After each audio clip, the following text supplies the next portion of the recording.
Bueno, buenas tardes. Vamos a dar comienzo al parcial de Psicología Educacional. Mi nombre es Álvarez Ana. Hola, buenas tardes. Mi nombre es Priscila Zucchini Domke y en la siguiente presentación vamos a hablar de los desafíos de la inclusión educativa en los escenarios escolares de hoy. Vamos a relacionar la escuela común con la escuela especial vinculados a los conceptos de diversidad, discapacidad y fracaso escolar. Primero, para empezar, nos gustaría definir qué entendemos por diversidad. Y tomamos como referencia a José Sacristán, que nos dice que la diversidad es esa circunstancia de ser distinto y diferente.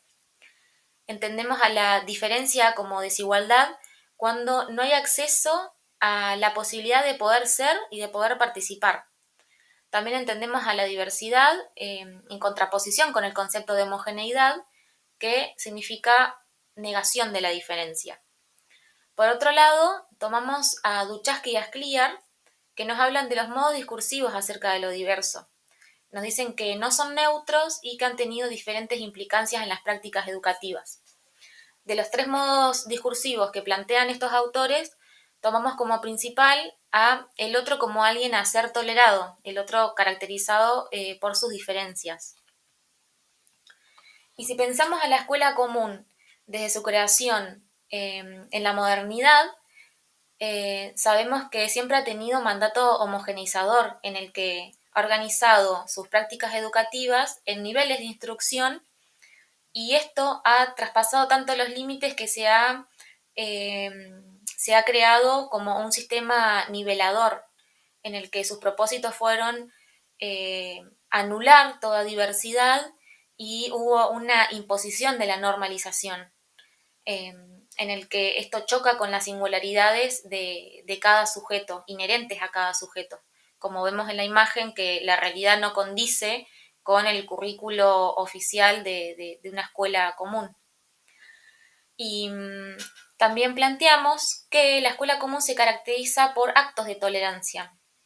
¿Y esto qué implica? Que justamente se deja al alumno diferente ser lo que es y hacer lo que hace, pero sin renunciar nunca a estos principios de normalización, de homogeneización y uniformización. Entendemos acá la diferencia como variaciones justamente toleradas de un ideal, de un medio se entiende a la diferencia.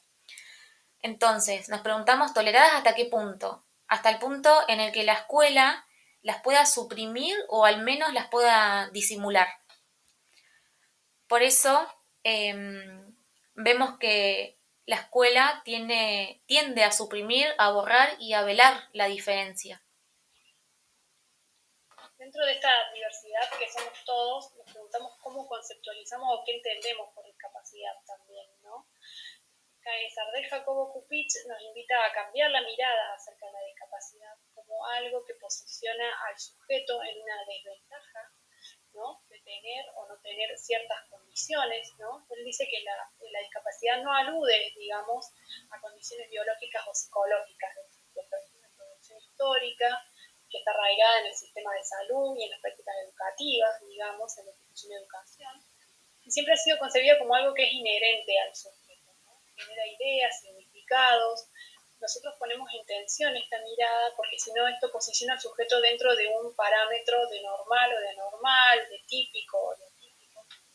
Y Liliana Pantano también realiza un recorrido histórico acerca del término de discapacidad. Ella dice que los modos de conceptualizar orientan las acciones, por eso propone retomar la propuesta del modelo biopsicosocial como superadora de un modelo médico antes, digamos, acerca de la discapacidad.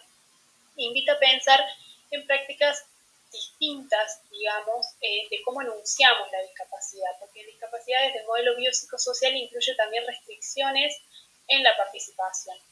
Nosotros, si pensamos la escuela especial como punto de partida, digamos, podemos conceptualizarla como que surgió como algo separado de la escuela común, ¿no? Donde se buscaba aglutinar a toda aquella diversidad, anormalidad, se la homogeneizaba y de esta manera, digamos, las características de los sujetos quedaban desfiguradas, perdidas, digamos, ¿no? Los sujetos estaban sustituidos, digamos, por esa discapacidad.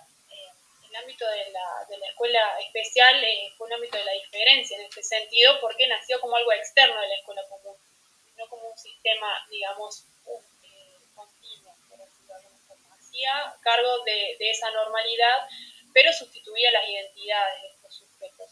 Hoy en día, obviamente, bueno, esto no es así porque la escuela especial forma parte de un continuo del sistema educativo. Igualmente proponemos, digamos, que hay que seguir replanteando las miradas, ¿no? La propuesta de Beatriz Celada resulta súper interesante a raíz de lo que es el diseño universal, ¿no? Donde la comunidad tiene que tomar las responsabilidades, digamos, acerca de cada rol que le toca a cada uno, asumir los derechos, las obligaciones, digamos, que tenemos y pensar en prácticas de comunidad educativa. Ella dice que los aprendizajes de los objetos se dan más allá, digamos, de los espacios áulicos. Entonces, la inclusión por ahí nos parece una propuesta acertada para pensar en proyectos educativos flexibles, digamos, y también que no piensen en el sujeto en discapacidad, sino en el espacio de discapacidad. Por último, vamos a tomar el término de fracaso escolar, el concepto de fracaso escolar desde Flavia Terilli. Ella dice que desde que ha surgido la modernidad, en la escuela, digamos, se ha planteado, digamos, qué pasaba con esos sujetos que no aprendían, digamos, según lo esperado, digamos, ¿no? ¿Qué es lo esperado? ¿Qué, para quién, digamos, ¿no? Entonces el fracaso escolar aparece allí como esos sujetos que no logran, digamos, o no logran ingresar a estas prácticas o que no logran sostenerse en estas prácticas, digamos, abandonan o que acceden a contenidos que no son relevantes. Por eso es muy importante cómo lo conceptualizan. Todo esto para nosotros es fracaso escolar. Y el fracaso escolar, desde siempre, o la mayor parte de las veces, ha sido conceptualizado, interpretado desde el modelo patológico individual, en donde se toma el sujeto individual como portador del problema, como que el sujeto tiene la dificultad en el aprendizaje. Y han surgido diferentes cuestionamientos, como podemos mencionar a las posiciones sistémicas, al concepto de zona de desarrollo próximo de Vygotsky y a la teoría interaccionista de Piaget. Pero uno de los autores principales que tomamos es Vaquero, que critica esta perspectiva del modelo patológico individual en el fracaso escolar, tomando la tradición de Vygotsky. Justamente identifica lo que denominó la falacia de abstracción de la situación. ¿Y esto qué quiere decir? Que si un sujeto fracasó en su aprendizaje en el contexto natural para hacerlo, que justamente sería la escuela, este sujeto estaría alterado en su capacidad de aprendizaje, alterado en sus capacidades de ser educado, es decir, en su educabilidad.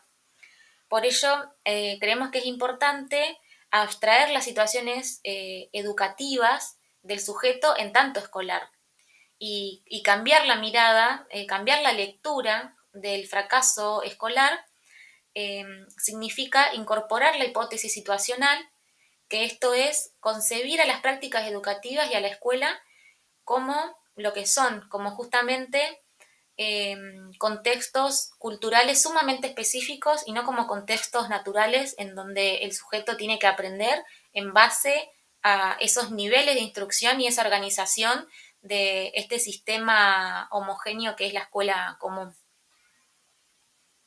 Bueno, y para finalizar, por ahí poniendo en tensión estos conceptos que hemos desarrollado de diferencia, de discapacidad, de fracaso escolar, retomamos esta propuesta de Liliana Pantano de que es necesario conceptualizar porque eso genera acciones, ¿no? Orienta las acciones, cómo nos vamos a accionar.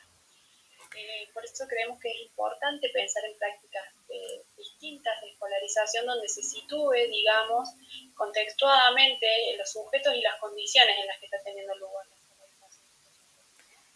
Claro, justamente pensar en prácticas inclusivas para desarmar estos discursos de normal a normal y común especial.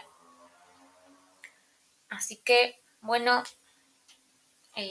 damos por finalizado el parcial. Muchas gracias.